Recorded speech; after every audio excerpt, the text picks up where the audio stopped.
या गोविंद नावाचा महिमा असा आहे, त्याचा जप करण्याचा प्रभाव असा आहे. तुम्ही नुसतं गोविंदा गोविंदा गोविंदा जप करू शकता.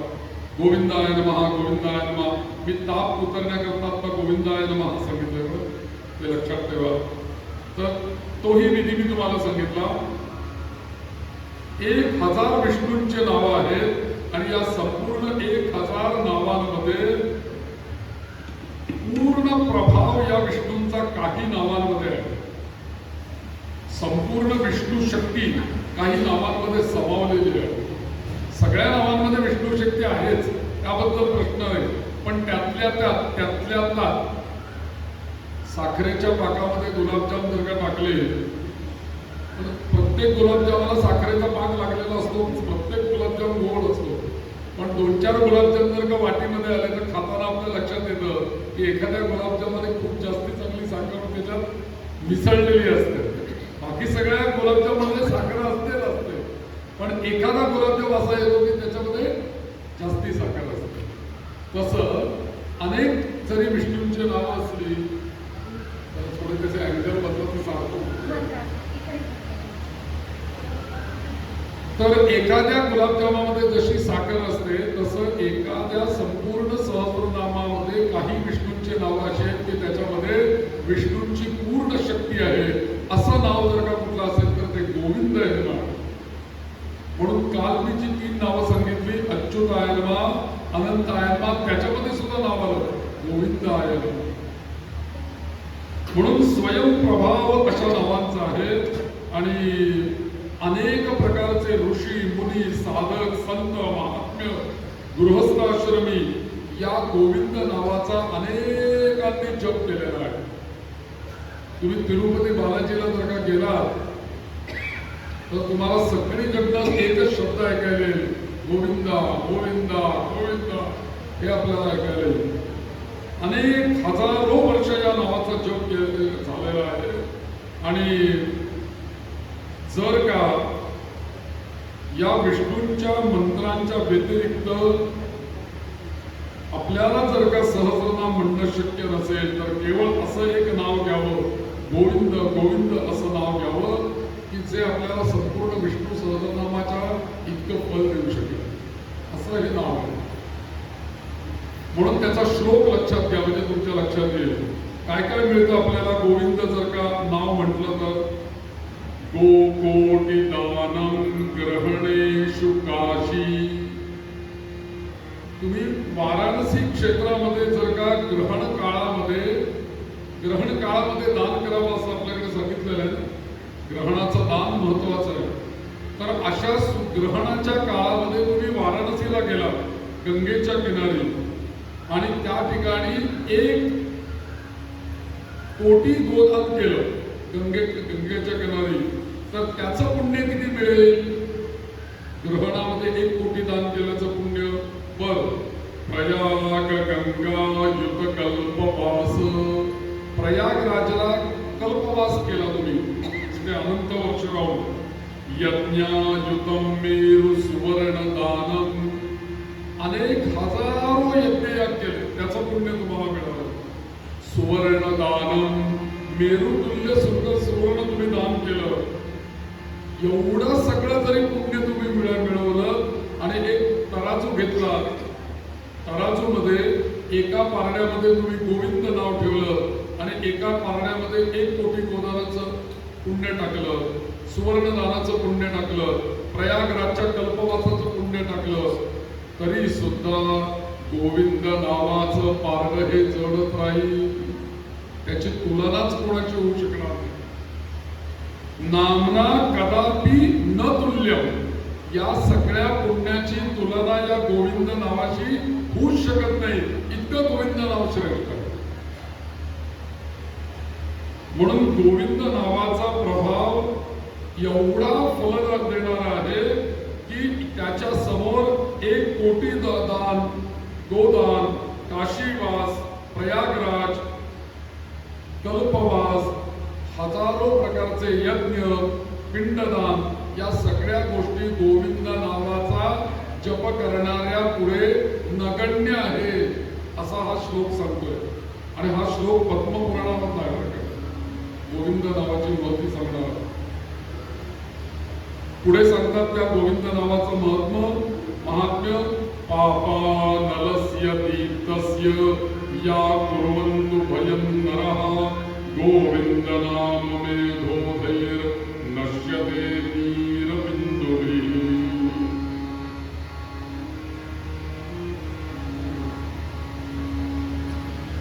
आपल्या ठिकाणी असलेल्या प्रचंड पापाला न घाबरता जर का गोविंदाय नमः गोविंदाय नमः गोविंदाय नमः या नावाचा जर का आपण जप केला तर आपोआप सगळ्या पातकांचा आपला नाश करायला हे गोविंद नाव समर्थ आहे. फक्त गोविंद नाव म्हटलं की आपल्याला अनेक प्रकारचं पुण्य प्राप्त होतं. कारण हे गोविंद नाव यांना अत्यंत प्रिय आहे. आपल्या विष्णू सहस्रनामामध्ये 187 नाव आलंय गोविंद आणि 539 क्रमांकाचं नाव आलंय गोविंद. गोविंदो गोविदांपती असा श्लोक आलेला आहे बघा. तर त्यामुळे या गोविंद नावाला फार मोठं महत्व आहे. आणि अजून सांगतात अर्थात या कलियुगामध्ये कृते ध्यायते विष्णू त्रेतायां यजतो मुखैः द्वापारे परिचर्यायां कलौ हरिकीर्तनम्. कृतयुगामध्ये जे तुम्हाला ध्यान करून पुण्य प्राप्त होतं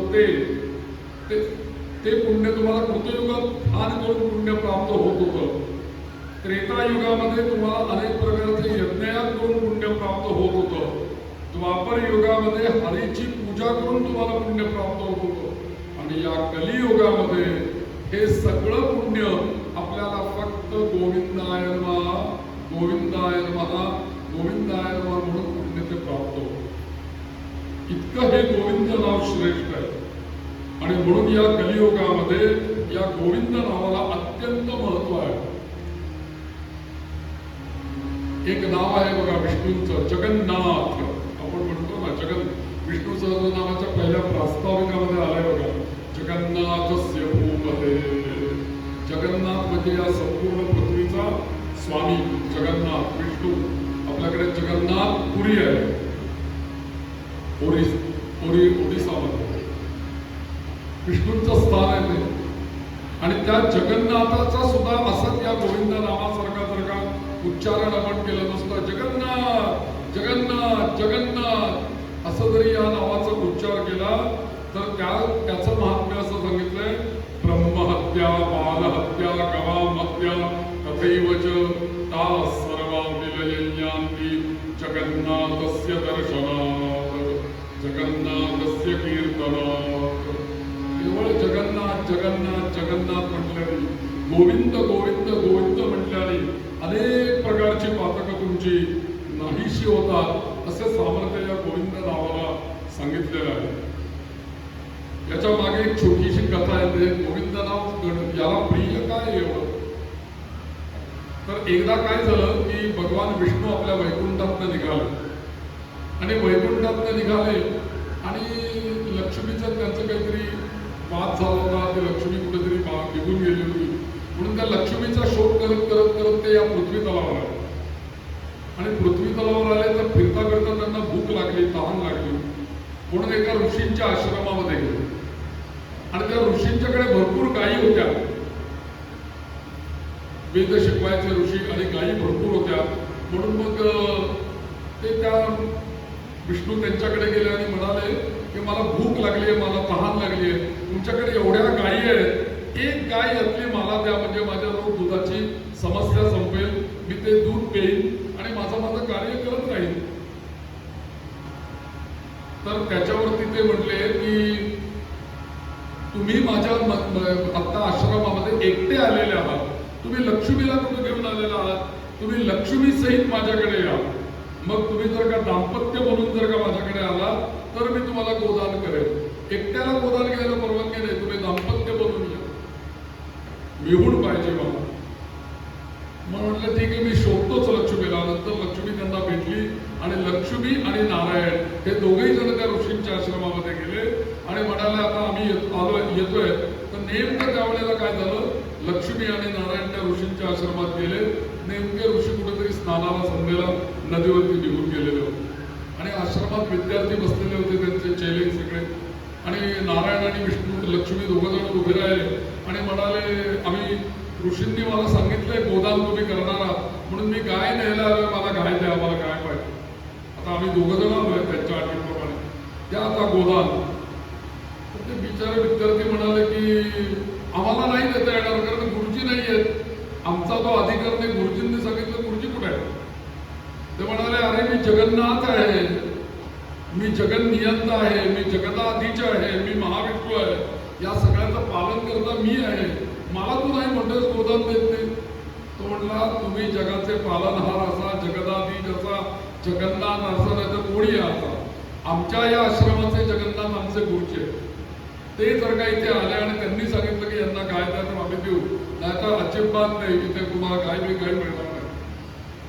तर विष्णूंनी विचार केला, कशाला या पोरांची वाद घालायचा आहे, जाऊ दे, आपला गोदान घेण्याचा योग नाही, बघू पुढे कुठेतरी दुसरा भेटेल.